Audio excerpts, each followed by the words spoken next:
सभी को नमस्कार। जंगली या जिसे प्राकृतिक पत्थर भी कहते हैं, वही बलुआ पत्थर, वही प्लेटनैक से रास्ता या पक्का हिस्सा बनाने के लिए हमें सबसे कम औजारों की जरूरत होगी। सब कुछ हमेशा की तरह निशान लगाने से शुरू होता है। उस तकनीकी कार्य के अनुसार जो जिनी को मिला है, हमें एक रास्ता बनाना है जो हमारी उपयोगी मनोरंजनात्मक इमारत के साथ सटा हुआ हो और जिसकी चौड़ाई इस ठेले के पहियों के आधार से कम न हो। बगीचे की ओर जाने वाला रास्ता जो पहले से बने हुए रास्ते का विस्तार है, जो अचानक 10 साल से भी पहले रुक गया था। बगीचे तक पहुंचने के बाद रास्ता धीरे धीरे मुड़ेगा और फलदार पेड़ों के बीच से होकर घुमावदार चलेगा। ऐसे रास्तों से मैं अच्छी तरह परिचित हूँ।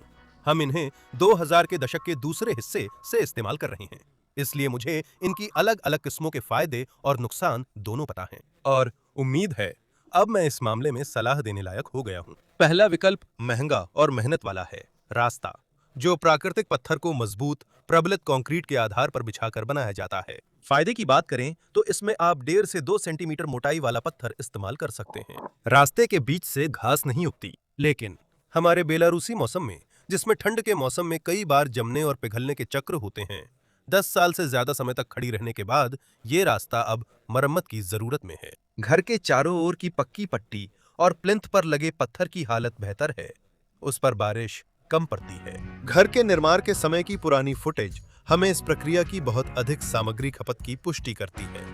मजबूत नींव की तैयारी, सरिया, कंक्रीट और आधुनिक फुटेज बहुत अधिक मेहनत दिखाते हैं। शुरुआत में चिपकने या मजबूती बढ़ाने के लिए पत्थर को बहुत अच्छे से साफ और धोना पड़ता है। चयन और काट छांट अनगर प्राकृतिक पत्थर के साथ काम को कृत्रिम सामग्री के साथ काम से अलग बनाते हैं। मोटाई में अस्थिरता के कारण बहुत ज्यादा टाइल्स के लिए पाला रोधी गोंद या खास उच्च गुणवत्ता वाले मोर्टार की जरूरत पड़ती है। अपने समय में इन कामों और सामग्रियों ने हमारे सौंदर्यीकरण के बजट का काफी हिस्सा खर्च कर दिया था, इसलिए उस समय घर के आसपास के पूरे परिसर का काम के लिए पैसे नहीं बचे थे। और आज हम इतनी मेहनत वाली काम बिल्कुल नहीं करने वाले हैं। इसका एक बहुत ही आसान समाधान है, और ये जो पगडंडी है वह प्राकृतिक पत्थर को रेत के आधार पर बिछाकर बनाई गई है। फायदों में यह है कि इसमें भारी मात्रा में सामग्री और मेहनत वाला कंक्रीट डालना जरूरी नहीं है। पगडंडी को आसानी से मरम्मत किया जा सकता है। अगर इसका कोई हिस्सा बैठ जाए तो थोड़ा सा पत्थर हटाकर रेत डालकर और फिर से बिछाया जा सकता है। पगडंडी के आर पार पानी आसानी से निकल जाता है और उस पर पानी जमा होकर कीचड़ या गड्ढे नहीं बनते। कमियों में यह है कि पत्थरों के बीच में घास उगाती है, लेकिन बहुत लोगों के लिए ये उल्टा फायदा भी है। हमारी पगडंडी भी घास से भर गई थी और इस शूटिंग से पहले मैंने घास को ट्रिमर से साफ कर दिया। इसके लिए मोटे पत्थर की जरूरत होती है, लेकिन सबसे बड़ी कमी यह है कि पाला पड़ने वाली जमीन पर जहाँ मिट्टी में ठंड के कारण उभार आ जाता है, वहाँ यह तरीका अच्छा नहीं है। हमारे यहाँ की मिट्टी में भी काफी मात्रा में चिकनी मिट्टी क्ले है। ऐसी पगडंडियां कब कैसी हो जाएं, कहा नहीं जा सकता, और यह उसका एक स्पष्ट उदाहरण है। यह गड्ढा बिछाने के कुछ साल बाद बना, और ये अकेला नहीं है। यहाँ तक कि फुटपाथ की टाइलें भी कुछ जगहों पर धंस गई हैं और कुछ जगहों पर ऊपर उठ गई हैं, जबकि बिछाने से पहले उसकी नींव की तैयारी बहुत सावधानी से की गई थी। और अब न तो अतिरिक्त पैसे हैं और न ही भारी भरकम कंक्रीट डालने की इच्छा है। साथ ही मैं उन रास्तों के लिए भी पैसे नहीं देना चाहता जो अपने आप बेकाबू हो जाते हैं और अपनी मर्जी से रहते हैं। मैंने तय किया कि मैं आधुनिक तकनीकों के विकास का इंतजार करूंगा, जो कि बाकी सभी आधुनिक तकनीकों की तरह सब कुछ आसान और सस्ता कर देंगी। और लगता है मैंने इंतजार कर ही लिया, और जल्द ही आप देखेंगे कि अब सब कुछ कितना आसान और सरल हो गया है। फिलहाल मैं फावड़े से घास की परत काट रहा हूँ और लगभग फावड़े के फल की ऊंचाई जितनी मिट्टी निकाल रहा हूँ। इतना काफी है। इस आधुनिक तकनीक का उपयोग करने के लिए तल सपाट होना चाहिए और उसमें हल्का सा ढलान होना चाहिए। मैं ये तब हासिल करता हूँ जब फावड़े को गोल किनारे वाले फावड़े से बदल देता हूँ। सतह को समतल करने के लिए आप सीधा फट्टा या कोई और सीधी चीज भी इस्तेमाल कर सकते हैं, लेकिन मेरे लिए फावड़ा ही काफी था। मैं नीचे की मिट्टी को जानबूझकर नहीं खोदता, इसलिए उसे अलग से दबाने की जरूरत नहीं है। हल्की बारिश ने साबित कर दिया कि मेरी नजर सही थी और ढलान बनी हुई है। इस तरह से ढलान बन गई। ढलान पहले से मौजूद भू आकृति के कारण रास्ते के तल की ढलानें दाएं और बाएं दोनों ओर जाती हैं और पूरा तल कुल मिलाकर इमारत से दूर की ओर झुका हुआ है। इमारत से दूर। वैसे ये है पुराने रास्ते का कटाव, जिससे हम इस नए रास्ते को जोड़ने वाले हैं। सिर्फ नदी की रेत की 20 सेंटीमीटर से ज्यादा नहीं परत है, और बस। अगर ठंड में उभार से निपट लिया जाए तो शायद ये प्राकृतिक पत्थर से बनी बगीचे की सबसे सस्ती और आसान पगडंडी है। और अब आधुनिक तकनीकें हमारे दरवाजे पर आ गई हैं। ये प्रोफाइल वाली मेम्ब्रेन प्लांटर जियो है, जिसे टेक्नोनिकॉल ने बनाया है, और खास टेप हर्मेटिक भी टेक्नोनिकॉल की है। मेम्ब्रेन उच्च घनत्व वाले पॉलीएथिलीन से बनी है। इसके उभार पर थर्मल तरीके से जियो टेक्सटाइल की फिल्टरिंग लेयर जोड़ी गई है।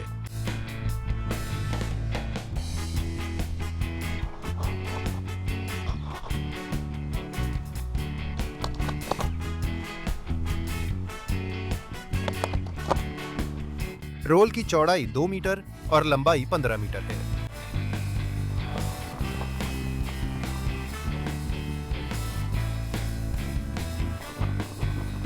सावधानीपूर्वक माप लेने के बाद मैं आवश्यक लंबाई का टुकड़ा काटता हूँ।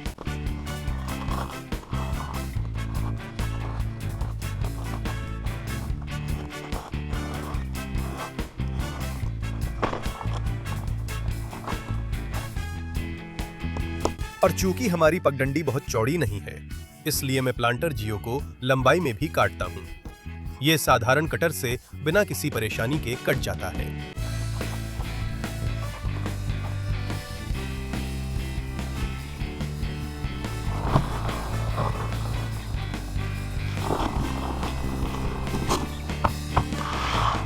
इस अद्भुत मेम्ब्रेन को बिछाने के कई तरीके हैं। मैं एक किनारे को सीधा ऊपर की ओर मोड़ देता हूँ, मेरी पगडंडी की चौड़ाई के हिसाब से। इसमें बहुत कम बर्बादी होती है।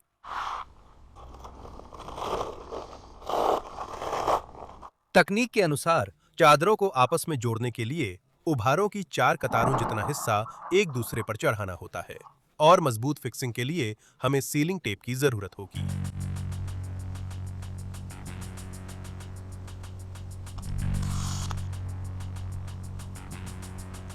तो ये सब कैसे काम करता है? नीचे थोड़े ढलान के साथ बिछाई गई मेम्ब्रेन रास्ते से रिसने वाले पानी को एक तरफ ले जाती है और मेरे मामले में ये पानी को इमारत से भी दूर ले जाती है। ये एक तरह से रास्ता भी है और प्लिंथ प्रोटेक्शन भी, दोनों एक में। इसकी वजह से मेम्ब्रेन के नीचे की मिट्टी ज्यादा गीली नहीं होती और अब वह फूलने वाली मिट्टी नहीं रहती, क्योंकि ऐसी मिट्टी वो दरअसल इसलिए होता है क्योंकि वो बहुत सारा पानी रोक कर रख सकता है। सर्दियों में पानी जम जाता है और फैलते हुए सब कुछ बिगाड़ने की कोशिश करता है। नहीं, मिट्टी में अतिरिक्त पानी नहीं है, कोई उभार नहीं है, कोई समस्या नहीं है।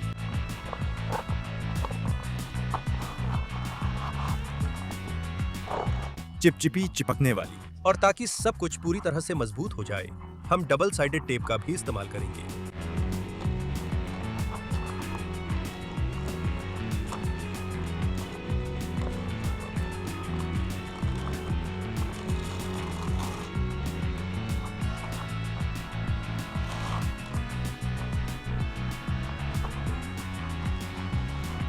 सामग्री इतनी अच्छी है कि मुझे तो जूते उतारने का मन कर गया। बढ़िया। नहीं, यहाँ एक छोटी सी गलती है।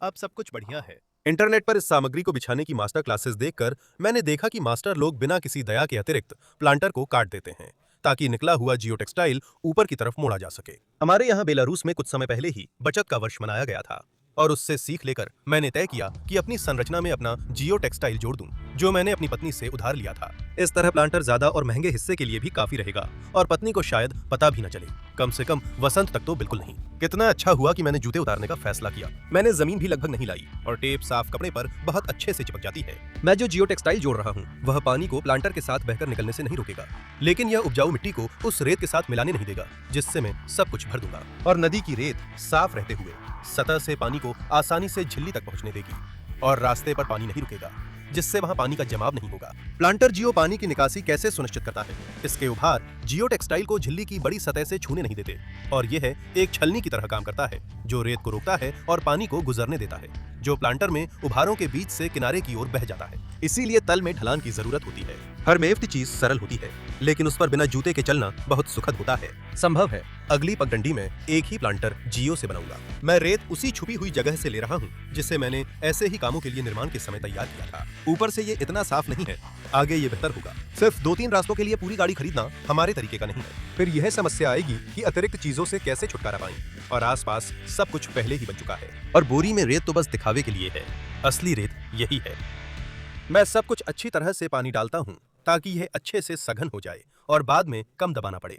अचानक इसके लिए मैंने प्रकृति की शक्तियों का सहारा लेने का फैसला किया। मीटर से पानी डालना महंगा है, लेकिन शायद यह पर्याप्त नहीं है। मैंने दिल से पानी मांगा, कुछ नहीं हुआ। फिर और भी दिल से मांगा और आसमान फट पड़ा और रेत को सख्त करने का काम बारिश ने मेरे लिए कर दिया।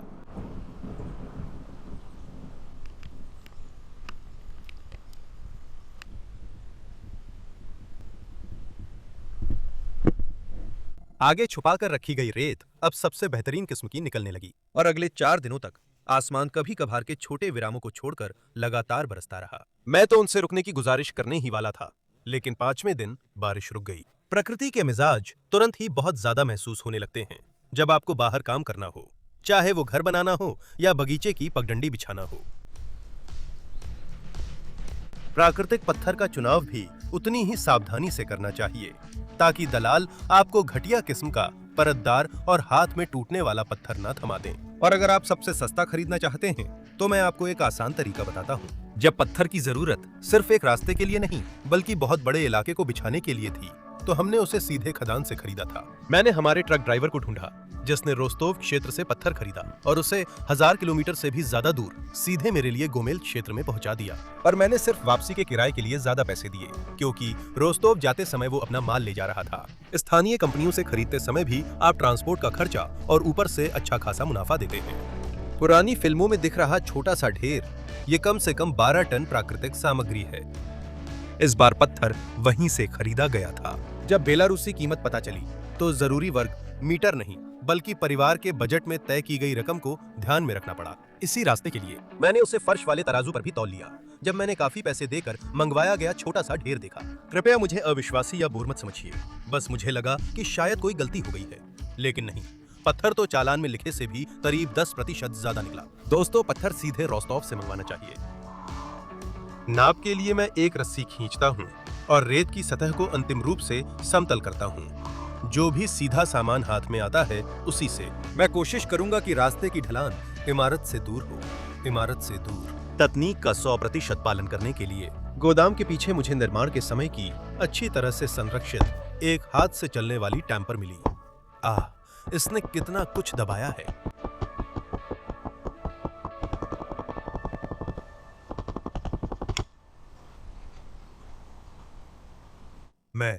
मैं अब रेत पर निशान नहीं छोड़ रहा हूं। इसका मतलब है कि रेत बहुत अच्छी तरह से दब गई है। आगे सब कुछ बिल्कुल भी मुश्किल नहीं है। पत्थर की औसत मोटाई लगभग एक जैसी है और मैं इसे सतह पर बस रख देता हूं, पहले थोड़ा सा रेत डालकर। मैं टेम्पर से दबा देता हूं क्योंकि इतने बड़े पत्थरों पर रबर की हथौड़ी से मारना काफी कम असरदार होता है। अब असली रचनात्मकता शुरू होती है। अगर पत्थर अच्छा है और मोटाई कम से कम 4 सेंटीमीटर है तो वह टेम्पर की चोटें बिना किसी दिक्कत के सह लेता है। जब आप खुद पत्थर का चयन करते हैं तो आप उस कड़ी को हटा देते हैं जो बहुत मोटे जोड़ छोड़कर, भद्दा पैटर्न बनाकर या समतल ना बिछाकर काम बिगाड़ सकता है। इस बार मैंने तय किया कि पत्थर को काटने के लिए ग्राइंडर का इस्तेमाल बिल्कुल नहीं करूंगा और जैसे भी पत्थर फिट होगा वैसे ही बिछा दूंगा, चाहे वो थोड़ा ज्यादा रफ क्यों न लगे। पहला हिस्सा अच्छा बन गया है, अब अगले हिस्से पर बढ़ सकते हैं।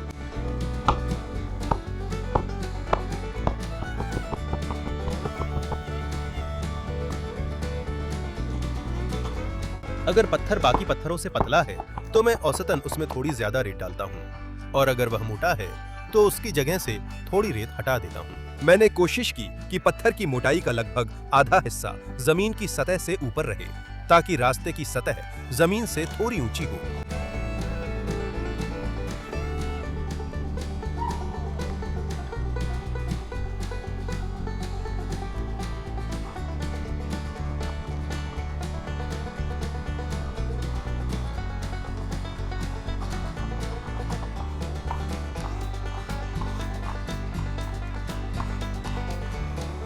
मैं जोड़ों को रेत से भरता हूँ और फिर पानी डालता हूँ।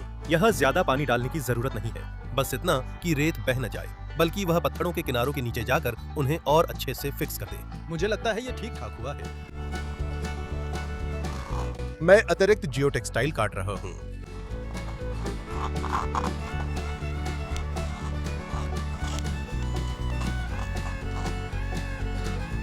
तकनीकी कार्य पूरा हो गया है। अभी बगीचे में सिर्फ पाइप घूम रहा है, लेकिन रास्ता बढ़ाने के लिए पत्थरों के पैसे हम पहले से ही जोड़ रहे हैं। अच्छी बात है कि प्लांटर जियो अभी भी पर्याप्त मात्रा में मौजूद है। इस कमाल की झिल्ली का लिंक मैं दोस्ती में वीडियो के नीचे छोड़ दूंगा। बड़ा सा लाइक जरूर दबाएं। मेरे चैनल को सब्सक्राइब करें। मेरे दूसरे लाइव चैनल को भी सब्सक्राइब करें, उसका लिंक भी वीडियो के नीचे है। अभी तक उस पर सिर्फ सबसे धैर्यवान लोगों ने अगला वीडियो देखा है। जरूर बेल आइकन भी दबाएं, तब मैं आपको पक्का जानकारी देता रहूंगा। धन्यवाद।